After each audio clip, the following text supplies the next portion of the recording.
Welcome to this explainer.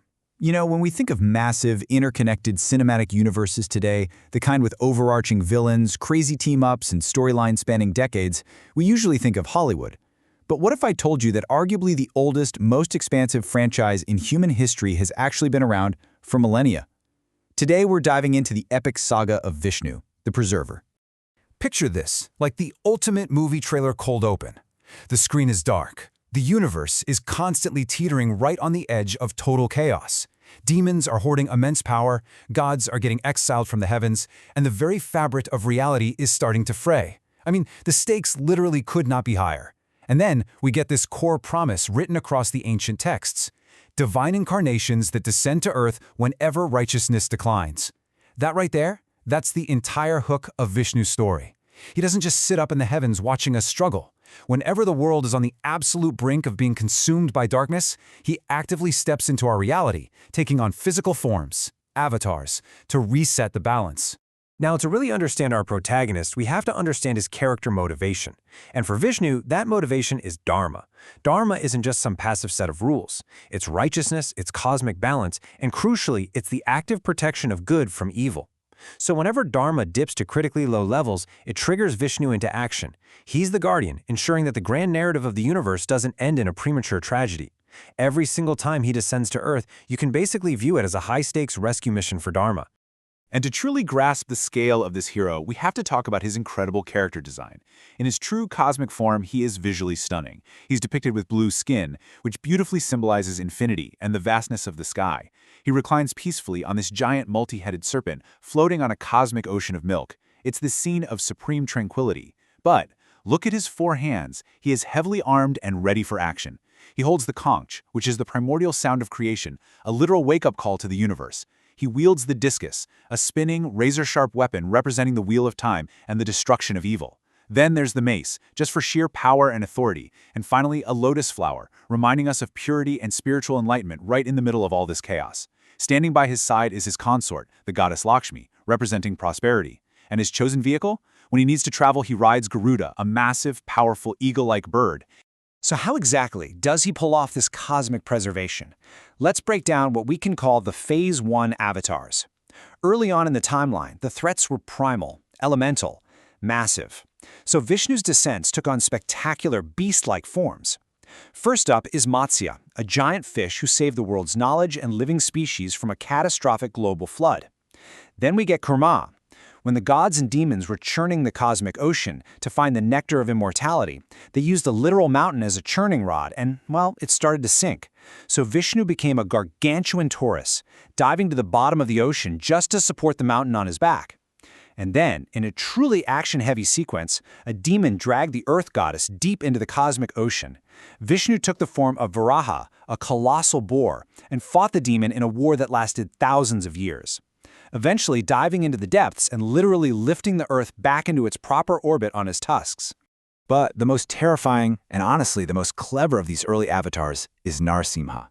Imagine a demon king who performs such intense meditations that he unlocks a seemingly unbreakable boon. He cannot be killed by a man or an animal, neither indoors nor outdoors, neither during the day nor at night. Naturally, he thinks he's invincible, and he unleashes absolute tyranny on the world. To stop him, Vishnu has to find the loophole. He arrives at twilight, so neither day nor night. He catches the Demon King right on the threshold of a courtyard, neither indoors nor outdoors, and his form, Narsimha, half man, half lion, neither fully man nor fully beast. And in a totally brutal climax, he tears the unkillable demon apart, snapping the universe back into order. Now, as the universe ages, the franchise shifts genres. The threats become less about giant cosmic monsters and much more about complex human morality, greed, and societal collapse. Enter the Phase 2 avatars, where Vishnu takes on human forms. We start with Vamana, a dwarf Brahmin who completely outsmarts a demon king out of his empire by asking for just 3 paces of land, only to expand to cosmic proportions and step across the entire universe. Fast forward, and we get Rama, the hero of the epic Ramayana, who embodies absolute virtue.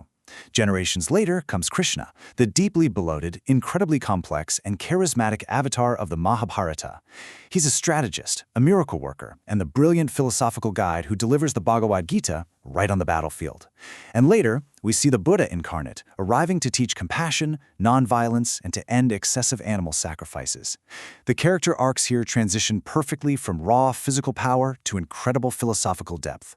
But we have to take a super quick detour to talk about the sixth avatar, because it shows a completely different, almost gritty reboot style of Vishnu's preservation. 21. That is exactly how many times Parashurama, this fierce warrior armed with a mighty axe, marched across the earth, wiping out entire generations of corrupt, tyrannical kings. When the ruling class became utterly oppressive and totally abandoned Dharma, Vishnu didn't come to negotiate. He came to clean house. It really highlights the sheer, unyielding scale of his justice. Sometimes preservation actually requires tearing the corruption out entirely by the root. Okay, but here is a mind-bending Easter egg hidden deep within this ancient mythology. Think back to the progression of the avatars we just covered. He starts as Matsya, a fish living entirely in water. Then Kurma, a tortoise, an amphibian living in water and on land. Then Varaha, a boar, a purely land-based mammal. Then Narasimha, a half-man, half-animal. Then Vamana, a short human. And finally Rama and Krishna, fully developed, complex humans. Thousands of years before Charles Darwin wrote a single word about evolution, this mythological sequence perfectly mirrored the biological evolution of life on Earth. I mean, it is just an incredible layering of spiritual storytelling and intuitive natural history. So, we have our preserver.